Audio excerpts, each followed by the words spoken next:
Sir డెన్లో బయట సమాచారం ప్రకారం డబ్బులు ఎంత ఉండొచ్చు సార్ డెన్లో?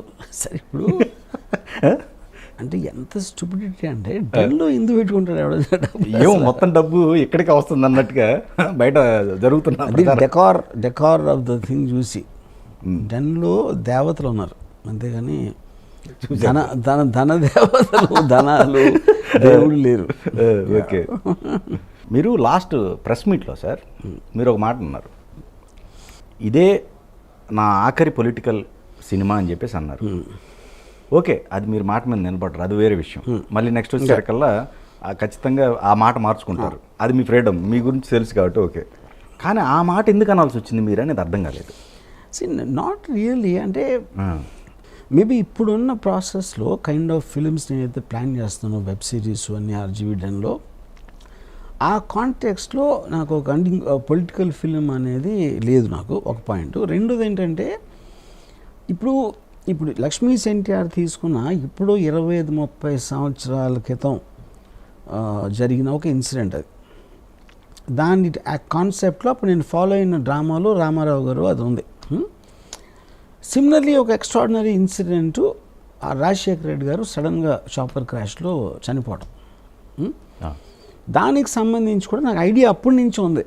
అంటే ఏంటి ఐడియా, వైఎస్ఆర్ మీద అని కాదు, కాకపోతే ఒక అనుకోకుండా ఒక హఠాత్ ఘటనలో చాలా ఇంపార్టెంట్ పర్సన్ పోయినప్పుడు ఎలాంటి వ్యూహాలు పన్నుతారు, ఎజెండాలు తీసుకుంటారు రకరకాల వాళ్ళు అనేది ఒక థాట్ లాగా ఉంది నాకు ఆ టైంలో. అది అలాగా డెవలప్ అయ్యి దెన్ టు సీ జగన్ గారు రేజ్ కానీ జరిగింది అని అది ఇంట్రెస్టింగ్ డ్రామా అనిపించి నేను చేశాను. సో వ్యూహంతో నాకు అలాంటి సబ్జెక్ట్ అయిపోయింది నా ఫీలింగ్. ఇప్పుడు బాల్ ఠాకరే మీద సర్కార్ తీసేసి, రక్త చరిత్ర తీసేసి, వంగవీటి తీసేసి, ఇప్పుడు వ్యూహం తీసేసి ఇంక సినిమాలు ఏమి లేవు అలాంటి సబ్జెక్టులో అని నా ఫీలింగ్ ఇప్పుడు. Okay okay. ఇప్పుడు రేపు పొద్దున్నేది అనుకోకుండా ఒక ఘటన జరిగి అలా ఇన్స్పైర్ చేయొచ్చు, but for all practical purposes I don't think. But దీంట్లో కూడా ఉన్నాయి చాలా వింగ్స్ ఉన్నాయి, వివేక హత్య కావచ్చు, ఇట్లా చాలా. అంటే మెయిన్ థింగ్ అది కదా, అన్ని సబ్ ప్లాట్స్.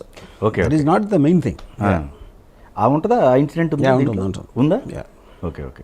సో ఈ కథ అంతా కూడా మీ పాయింట్ ఆఫ్ వ్యూలో కానీ లేదా జగన్మోహన్ రెడ్డి గారి పాయింట్ ఆఫ్ వ్యూలోనే కానీ నడిచేది. సో ఇదే నిజం అని చెప్పేసి ఎందుకు నమ్మాలి? ఇప్పుడు ఒక పాయింట్ చెప్తాను మీకు. నిజం అనేది ఏంటన్నాను డెఫినేషన్, ఇప్పుడు ఒక నిజ నిర్ధారణ అని ఎప్పుడు వస్తుంది, ఎప్పుడైనా ఒక ఎలిగేషన్ వస్తుంది. ఎలిగేషన్ అప్పుడు ఇన్వెస్టిగేషన్ చేస్తారు. ఇన్వెస్టిగేషన్ చేసి ఒక ఛార్జ్ షీట్ వేస్తారు, ఈ కారణాల వలన ఈ సెక్షన్ల కింద పెట్టాం నమ్ముతున్నాం. ఇది లీగల్ ఆస్పెక్ట్. వేరే ఆస్పెక్ట్ ఏంటి, మీరు హిస్టరీ బుక్ చదివారు సపోజ్, హిస్టరీ బుక్లో అక్బరు సలీం ఏదో చెప్పారు, లేకపోతే మనకి రీసెంట్ హిస్టరీలో కూడా ఏదో చెప్తారు, మీరు చూడాల, మీకు వాళ్ళకి తెలియదు, కానీ మీరు విన్న సోర్స్ బట్టో మీకు అర్థమైన దాన్ని బట్టో మీరు ఒకటి నమ్మటానికి ఇష్టపడతారు.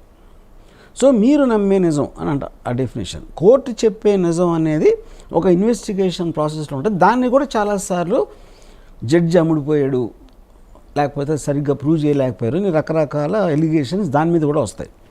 సో అప్పుడు దీని మనం ప్రూవ్ అయిందండి, అబ్సల్యూట్ ట్రూత్ అనేది ఉండదు, అందరూ ఒప్పుకునే నిజం అనేది ఉండదు. ఇది పాయింట్ 1. ఓకే. అప్పుడు ఏమి నిజం ఉంటుంది, మీరు నమ్మే నిజం ఉంటుంది. మీరు నమ్మే నిజం అంటే అర్థం ఏంటి, మీకున్న సమాచారం, మీరు అర్థం చేసుకున్న మీ ఐక్యూ లెవెల్, మీరు ఎవరెవరితో మాట్లాడారు, ఎలా డాట్స్ కనెక్ట్ చేశారు అనే దాంతో ఒక నేరేటివ్ వస్తుంది. ఓకే. ఇప్పుడు ఆ నేరేటివ్లో నేను ఏదైతే నమ్మానో అది నేను సినిమా తీశాను.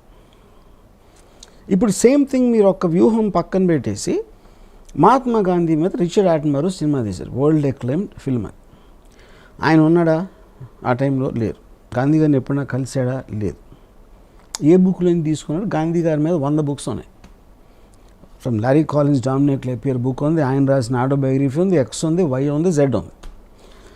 ఆయన నేరేటివ్కి సూట్ అయిన ఆయన తీసుకున్నాడు. Okay okay.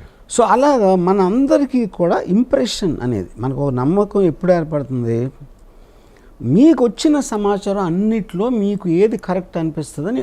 అది మనిషికి డిఫర్ అవ్వచ్చు. ఏ ఇద్దరు వ్యక్తులు కూడా సేమ్ థింగ్ నమ్మరు.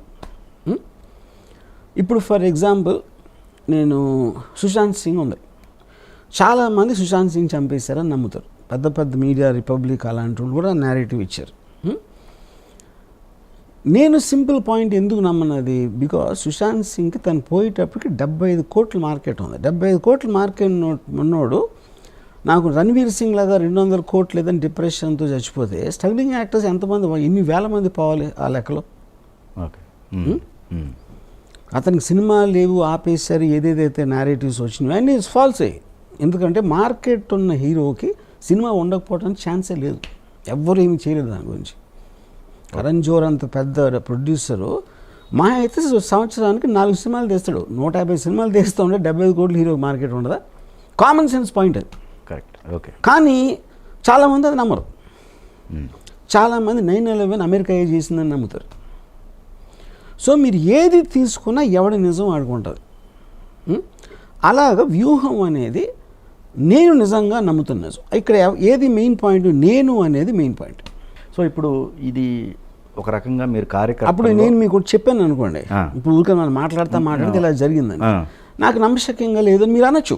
అది 100% ఎందుకు నేను చెప్పినది మీరు అనుకోవట్లేదు, మీరు అలా జరిగిందని అనుకోవట్లేదు, ఎందుకంటే మీకు వేరే సమాచారం ఉంది. సో ఇదే దాన్ని సార్, ఇదే కాంటెక్స్ని మనం కార్యకర్తల్లోకి అప్లై చేద్దామండి.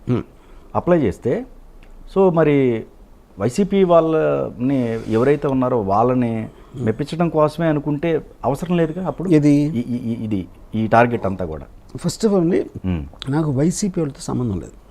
నా ఉద్దేశం మనం అనుకున్నాం ఇప్పుడు నేను మెప్పిస్తాను కదా. ఇప్పుడు కాదు, ఇప్పుడు మీరు మాట్లాడుతున్నారు, ఎందుకు మాట్లాడుతున్నారు, ఇంటర్వ్యూ చేస్తున్నారు, మీరు ఏదో క్వశ్చన్ అడుగుతున్నారు, దానికి నేను ఏదో సమాధానం చెప్తున్నా.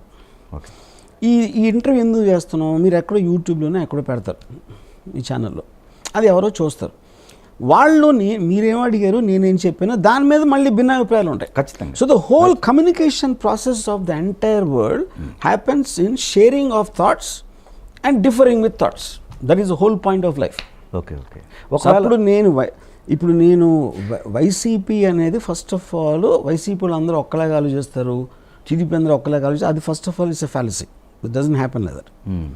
మీరు ఉంటానికి ఉండొచ్చు. ఇప్పుడు నా ఆఫీస్ ఉంది, నా ఆఫీస్లో 20 మంది పని చేస్తాను అనుకోండి, 20 మందిలో 10 మందికి నేనంటే నచ్చకపోవచ్చు. ఓకే. కానీ వాళ్ళు పని చేసేది వేరే దాని కావచ్చు, maybe salary, maybe some job opportunity, maybe something else. Okay. You know. కానీ కేవలం ఆర్జీవీ డెన్లో ఉన్నారు కాబట్టి అందరూ ఒక్కలాగా ఆలోచించి ఒక్కలాగా థింక్ చేస్తారు అనేది కూడా తప్పదు. ప్రతి మనిషికి వేరే అభిప్రాయం ఉంటుంది, irrespective of party, company or caste or religion or whatever, all of them are individual people. ఆ రకంగా చూసినట్టయితే ఈ టీడీపీ కార్యకర్తలు కావచ్చు, జనసేన కార్యకర్తలు కావచ్చు, వాళ్ళు కూడా ఈ సినిమాను చూసే అవకాశం ఉంది ఎక్కువ శాతం. అది అంటే ఇప్పుడు చెప్పిన దాని ప్రకారం చూడటం అనేది ఇండివిజువల్ పని. ఇండివిజువల్ అనేవారు ఎందుకు చూస్తాడు ఏ సినిమా అనేది దాని మీద నేను కామెంట్ చేయలేను. ఓకే. నేను దేని మీద కామెంట్ చేయగలుగుతానంటే చూసినోడు ఏమనుకుంటాడు అన్న దాని మీద నేను స్పెక్యులేషన్ ఇవ్వచ్చు. అదేంటి, దాంట్లో ఏముంటుంది, ఇప్పుడు మీ సినిమాకి వేరే మీడియంస్కి ఉన్న ఒక్క ఫండమెంటల్ డిఫరెన్స్ ఏంటంటే, వేరే మీడియంస్లో ఎవరో చెప్తున్నారు ఒకళ్ళ గురించి, ఎవరో కామెంట్ చేస్తున్నారు, ఎవరో ఎక్స్ప్లెయిన్ చేస్తున్నారు, థర్డ్ పార్టీ. ఓకే. సినిమాలు ఏంటంటే ఏదైతే క్యారెక్టర్ గురించి మన డిస్కషన్ ఉందో ఆ క్యారెక్టర్ని మీరు లైవ్గా చూస్తున్నారు ఒక క్యారెక్టర్ పోర్ట్రేలో. అప్పుడు తన నుంచి వినటానికి మీరు బయట వాళ్ళు కామెంట్ చేసినప్పుడు వినటానికి ఒక ఫండమెంటల్ డిఫరెన్స్ ఉంటుంది. ఫర్ ఎగ్జాంపుల్, మీరు నా గురించి ఏమో తెక్కలోడు అనుకోవచ్చు, జీనియస్ అనుకోవచ్చు, లేకపోతే పర్వర్టెడ్ అనుకోవచ్చు, ఏదో రకరకాల నేరేటివ్స్ ఉంటుంది ఆమె. ఎప్పుడు అనుకుంటే మీరు బయట నుంచి విన్నారు, నా ట్వీట్ ఏదో చూశారు, లేకపోతే ఎవరో అంటారు నా మీద కామెంట్, ట్రోలింగ్స్ చూస్తారు, తర్వాత నన్ను మీరు పర్సనల్గా కలిసినప్పుడు అది ఎంతో కొంత పర్సనల్గా మారుతుంది. మారటం అనేది ఇంకా లెస్ అవ్వచ్చు, మీరు అనుకున్న దానికన్నా వర్స్ అవ్వచ్చు, మీరు అనుకున్న దానికన్నా బెటర్ అవ్వచ్చు. ఎందుకంటే మనిషితో మాట్లాడినప్పుడు ఇంప్రెషన్ అనేది డిఫరెంట్గా చేంజ్ అవుతుంది.